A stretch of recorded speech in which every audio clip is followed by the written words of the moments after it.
Apreciados alumnos de la Facultad de Filosofía de la sede Juan León Mallorquín, sean todos bienvenidos a la clase número 4 de Didáctica General.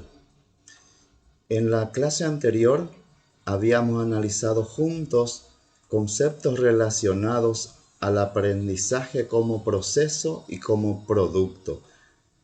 Estamos dentro de la unidad número 2, el aprendizaje como interés central de la didáctica.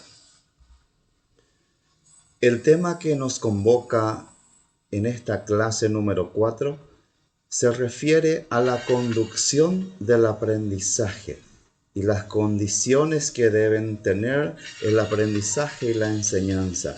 Esas condiciones son internas y externas que iremos analizando juntos en el transcurso del desarrollo de esta clase.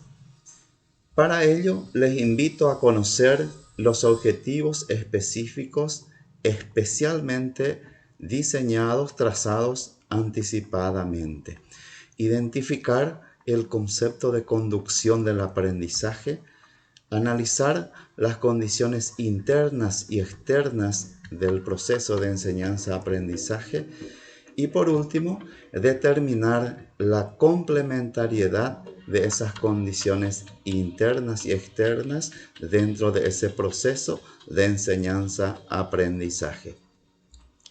Y comenzamos entonces el desarrollo de la clase preguntándonos sobre el significado de conducción del aprendizaje. ¿Qué significa conducir el aprendizaje?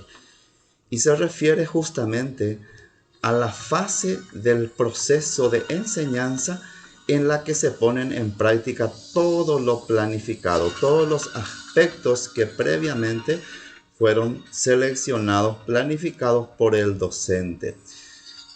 En esa conducción del aprendizaje se vienen aparejadas dos actividades de dos actores principales del proceso de enseñanza-aprendizaje.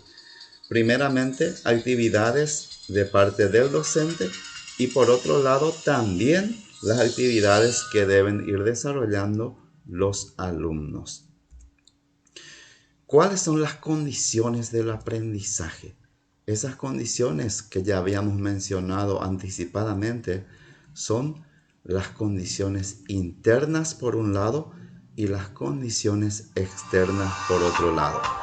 Veremos a continuación las diferencias.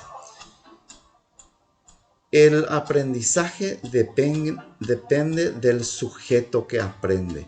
Esto es dentro justamente de la condición interna del aprendizaje. ¿Por qué razón? Porque para que se produzca el aprendizaje, el sujeto que aprende debe tener esas condiciones internas de motivación que depende exclusivamente de él. Y por otro lado, existen también condiciones externas que se refieren a los distintos componentes de la situación de aprendizaje, justamente que sirven para estimular las experiencias que van a ir desarrollando los alumnos. Seguidamente, vamos a ver qué implica el término aprendizaje.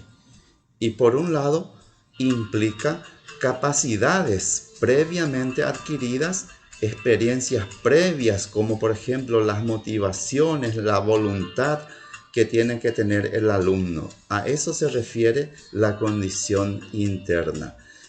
Y consiguientemente, las condiciones externas que son creadas ¿por quién? Creadas por el docente. Son condiciones más específicas, las técnicas de enseñanza, los medios utilizados, los recursos, en fin, todas esas actividades que es planificada y realizada por el docente. Son las condiciones externas.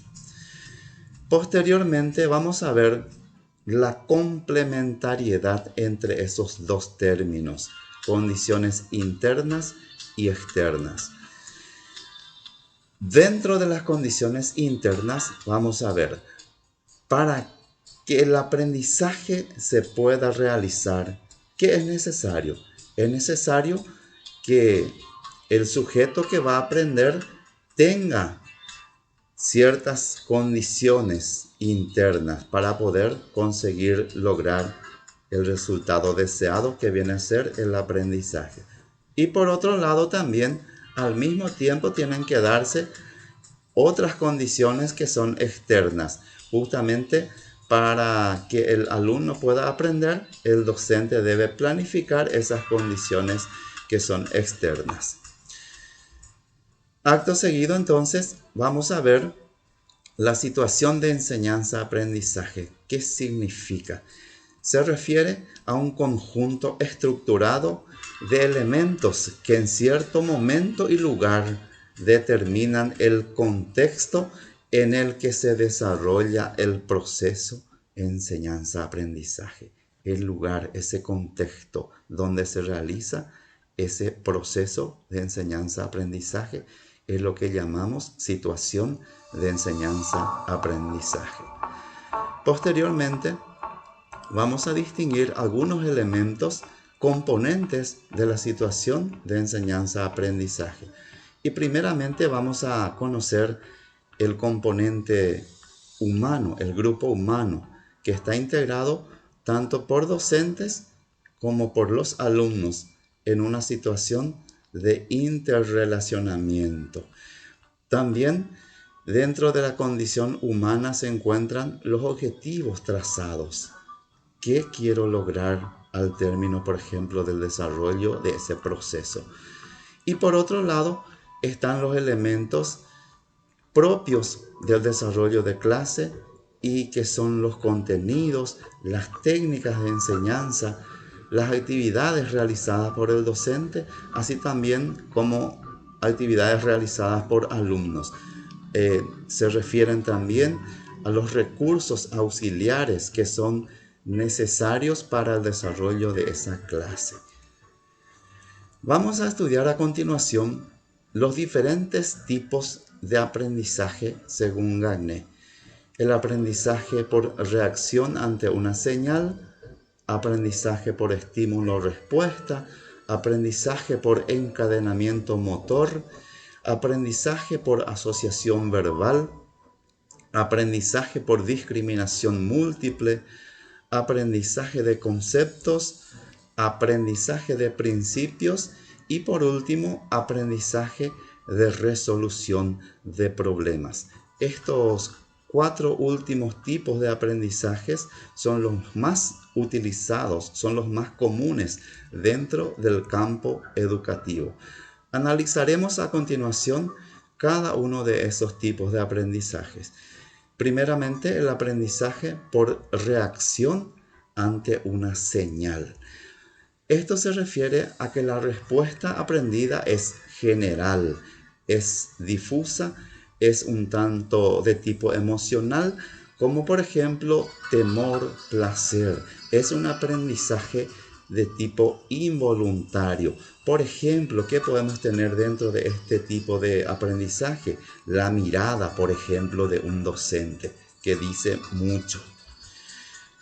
Seguidamente, el aprendizaje por estímulo-respuesta. En este tipo de aprendizaje vamos a ver que es graduado, pues requiere de varias repeticiones. La respuesta es cada vez más segura y precisa. Así también es estructurado y el estímulo también se va de forma más precisa cada vez más. Seguidamente, el aprendizaje por encadenamiento motor. ¿Qué significa esto? Implica el aprendizaje de una serie de estímulos-respuestas previamente adquiridos. Ejemplo de este tipo de aprendizaje por encadenamiento motor podrían ser aprender a caminar, a correr, a saltar, así como llegar a aprendizajes más complejos, como por ejemplo aprender a usar un equipo científico, entre otros. El tipo de aprendizaje por asociación verbal. ¿Qué implica esto? Asociar. Justamente el tipo especial de encadenamiento caracterizado por una simple memorización mecánica de los conceptos. Se aprende prácticamente repitiendo, recordación, por ejemplo, de una definición, etc. Aprendizaje por discriminación múltiple. Este tipo de aprendizaje es también bastante utilizado dentro del ámbito educativo. Implica la capacidad de seleccionar la respuesta adecuada para cada estímulo. Y esto también implica que el sujeto aprendió varias conexiones de estímulo-respuesta. Aprendizaje de conceptos. En este tipo de aprendizaje, el individuo aprende a dar una misma respuesta a una serie de estímulos que poseen propiedades comunes, independientemente de sus diferencias en los aspectos físicos concretos. Por ejemplo, el niño que aprende a conocer lo que significa, lo que es un perro, va a poder distinguir entre otros perros más grandes, más pequeños, de diferentes colores. Eso es aprendizaje de conceptos. El aprendizaje de principios. ¿Qué implica? Es también uno de los más utilizados dentro del campo de la educación y son precisamente cadenas de conceptos. Implican relaciones entre conceptos.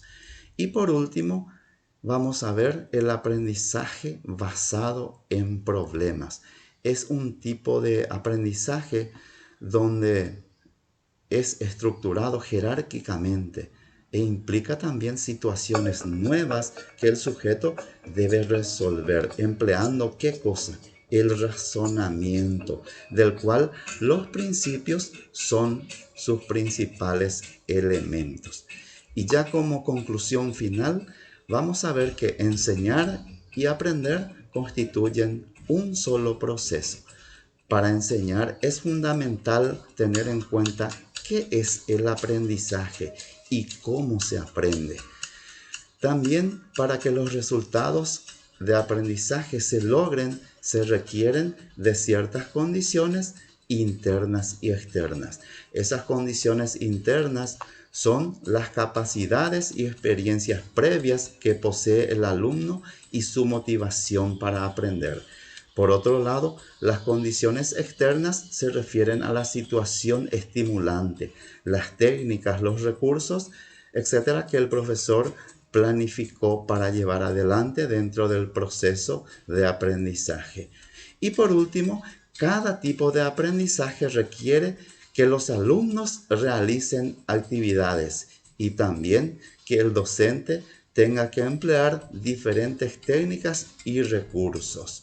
Todo esto entonces pensaba compartir en esta oportunidad con ustedes y vamos a seguir aprendiendo juntos, construyendo lo que se llama conocimiento. Nos vemos pronto.